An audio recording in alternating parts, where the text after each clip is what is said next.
Hello dear students, guardians and respected teachers, आप सभी को नमस्कार।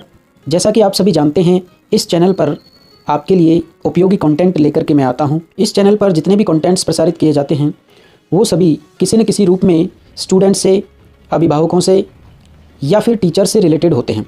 तो यदि आप इन तीनों में से कोई एक हैं और चैनल पर पहली बार आए हैं तो आप चैनल को सब्सक्राइब कर सकते हैं और बेल आइकन प्रेस करके सारे नोटिफिकेशंस प्राप्त कर सकते हैं। दोस्तों, जैसा कि इन दिनों राजस्थान सरकार की ओर से और राजस्थान स्कूल शिक्षा परिषद की ओर से एक कार्यक्रम चलाया जा रहा है जिसमें वॉलंटियर्स को ट्रेनिंग दी जाती है। ये वॉलंटियर्स क्या काम करेंगे, इनकी क्या भूमिका रहेगी और इन्हें अपने काम के लिए किस तरह से प्रशिक्षित किया जाएगा, इस विषय में आज की वीडियो में हम चर्चा करेंगे। दोस्तों, 9 बिंदुओं के आधार पर वॉलंटियर्स की ट्रेनिंग का कार्यक्रम तैयार किया गया है। इस कार्यक्रम की प्रस्तावना इस तरह से है। कार्यक्रम में पहला बिंदु रहेगा कार्यक्रम परिचय एवं प्रारंभिक शिक्षा की चुनौतियाँ। दूसरा इसमें सत्र चलेगा वॉलंटियर्स के कार्य एवं भूमिका के संबंध में। उसके बाद शिक्षा कार्यक्रमों की समझ एवं समुदाय की भागीदारी। चौथा सत्र इसमें रहेगा विद्यालय प्रबंधन समिति का गठन, प्रक्रिया एवं कार्य। 5वां सत्र बालिका शिक्षा में प्रेरकों की भूमिका, प्रेरक यानी कि वॉलंटियर्स। 6ठा सत्र इसमें होगा प्रभावी संवाद एवं संप्रेषण कौशल। 7वां सत्र टीम एवं टीम भावना के विषय में होगा। 8वां सत्र शिक्षा के लिए वातावरण निर्माण हेतु विशेष अभियान से जुड़ा होगा। और आखिरी सत्र यानी कि 9वां सत्र जो होगा वो समेकन यानी कि इस पूरे कार्यक्रम का सार इसमें आपको बता दिया जाएगा। तो आज के वीडियो में हम पहले सत्र पर चर्चा करेंगे जिसका नाम है कार्यक्रम परिचय एवं प्रारंभिक शिक्षा की चुनौतियाँ। दोस्तों, ये जो कार्यक्रम है ये आप सभी के लिए, यानी कि अगर आप एक अभिभावक हैं या आप एक टीचर हैं या आप स्टूडेंट हैं अथवा आप कोई भी नागरिक हैं जो वॉलंटियर का काम करेंगे, उन सभी के लिए उपयोगी होने वाला है। चलिए दोस्तों, शुरू करते हैं। प्रथम सत्र के दौरान कार्यक्रम का परिचय दिया जाएगा और प्रारंभिक शिक्षा की जो चुनौतियां हैं उस पर चर्चा की जाएगी। कार्यक्रम का परिचय देखिए। प्रारंभिक शिक्षा के उन्नयन के लिए प्रत्येक स्तर पर बहुत अधिक प्रयास किए गए हैं। केंद्र एवं राज्य सरकार द्वारा सुदृढ़ शिक्षा तंत्र स्थापित किए गए हैं, लेकिन अथक प्रयासों के बाद भी सभी बच्चों की शिक्षा तक पहुंच को सुनिश्चित नहीं किया जा सका है और इस हेतु अभी और प्रयास किए जाने की जरूरत है, जिसमें प्रेरक यानी कि वॉलंटियर या स्वयं सेवक की प्रभावी भूमिका है। शिक्षा के क्षेत्र में व्यापक चुनौतियां हैं जिन्हें जानना जरूरी है।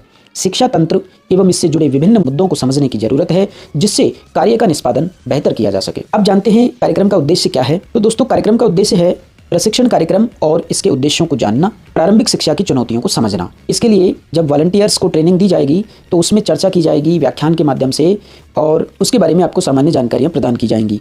इसके लिए यदि आप वॉलंटियर ट्रेनर हैं या KRP हैं तो आप सहायक सामग्रियों का यूज कर सकते हैं, जिसमें फ्लिप चार्ट है, ब्लैक बोर्ड है, मार्कर है, शीट्स हैं, विषयगत जानकारियों का कोई चार्ट आप अपने साथ रख सकते हैं। इस तरह से ये कार्यक्रम होगा। तो प्रथम जो गतिविधि इसमें है उसमें स्वागत एवं परिचय होगा, यानी कि जिन वॉलंटियर्स को ट्रेनिंग दी जाएगी उनका स्वागत और परिचय सत्र होगा। उसमें चरण प्रथम में प्रशिक्षण के प्रारंभ में अतिथियों का औपचारिक स्वागत सत्कार करें और सभी संभागियों के परिचय के लिए गतिविधि आयोजित करें। तो क्या क्या गतिविधियाँ हो सकती हैं? सभी संभागियों को 2-2 के जोड़े में एक जगह पर बिठाना है। प्रत्येक जोड़ा आपस में एक दूसरे का परिचय इन बिंदुओं पर लें, जैसे कि नाम एवं शैक्षणिक योग्यता क्या है, आपकी रुचियाँ क्या हैं, मेरे आदर्श व्यक्ति या रोल मॉडल ये कौन हैं। इन 3 बिंदुओं के आधार पर छोटा सा परिचय किया जाएगा। इसके लिए सभी को 2-2 मिनट का समय मिलेगा। उसके बाद जोड़े के दोनों साथी एक साथ अपने जोड़े में खड़े होंगे और पहला साथी दूसरे का परिचय देगा, फिर दूसरा साथी पहले वाले का परिचय देगा। इस प्रकार बारी बारी से सभी अपने अपने साथी का परिचय देंगे। तो दोस्तों, ये तो हो गया स्वागत एवं परिचय सत्र। उसके बाद गतिविधि 2 में प्रस्तुतिकरण एवं वार्ता का दौर आएगा, जिसमें चरण 2 में क्या किया जाएगा? संदर्भ व्यक्ति जो है निम्नलिखित बिंदुओं पर विषय का व्याख्यान प्रस्तुत करेगा। संदर्भ व्यक्ति यानी कि KRP। प्रशिक्षण कार्यक्रम का परिचय दिया जाएगा, उद्देश्य बताए जाएंगे, प्रारंभिक शिक्षा में चुनौतियों की पहचान करना, इस पर चर्चा की जाएगी। तो प्रशिक्षण कार्यक्रम का परिचय देखिए। ये प्रशिक्षण कार्यक्रम प्रेरकों के लिए आयोजित किया जा रहा है, यानी कि प्रेरकों को प्रशिक्षित करने के लिए ये कार्यक्रम होगा, जिससे उनमें अपने समुदाय में शिक्षा से जुड़ी चुनौतियों की समझ विकसित हो और वे अपने आसपास के विद्यालयों में कार्य कर बच्चों के सर्वांगीण विकास में योगदान कर सकें। उद्देश्य क्या है? विद्यालय द्वारा किए जा रहे शैक्षिक प्रयासों को समझना। प्रेरक जो है विद्यालय के द्वारा जितने भी शैक्षिक प्रयास किए जा रहे हैं उनके बारे में जानकारी प्राप्त करेगा और समुदाय में विद्यालय और समुदाय के रिश्तों का महत्व समझना, समुदाय से विद्यालय की गतिविधियों के बारे में जानकारी लेकर के और एक दूसरे के बीच में कड़ी का काम प्रेरक को करना है। इसके तृतीय चरण में देखिए, संभागी अगर कोई बात कहना चाहें इस दौरान तो अवसर दिया जाएगा। परिशिष्ट की मदद से प्रारंभिक शिक्षा की चुनौतियों पर चर्चा की जाएगी। संदर्भ व्यक्ति को यहाँ पर निर्देश है कि वो ये सत्र विषय प्रवेश का मुख्य सत्र है। इस समय कोई मुख्य अतिथि उपस्थित हो तो उन्हें भी शामिल कर विषय पर संबोधन करने हेतु अनुरोध करें। जानकारी देते समय केवल वार्ता ही नहीं करें, अपितु संभागियों से संवाद स्थापित कर विषय के बारे में उनसे समझ बनाने का प्रयास करें। संलग्न परिशिष्ट का यथोचित उपयोग करें। परिशिष्ट यानी कि जो मॉड्यूल है हमारा, उसका उपयोग करें। गांव के सफल एवं प्रभावशाली लोगों के जीवन की सफलता की कहानियां सुनाने का अवसर दें। राजस्थान में प्रारंभिक शिक्षा एवं बालिका शिक्षा की वास्तविक स्थिति को उभारते हुए चर्चा के माध्यम से कार्यक्रम की आवश्यकता एवं महत्व को स्थापित करें। इस तरह से प्रस्तुतिकरण किया जाएगा और वार्ता की जाएगी।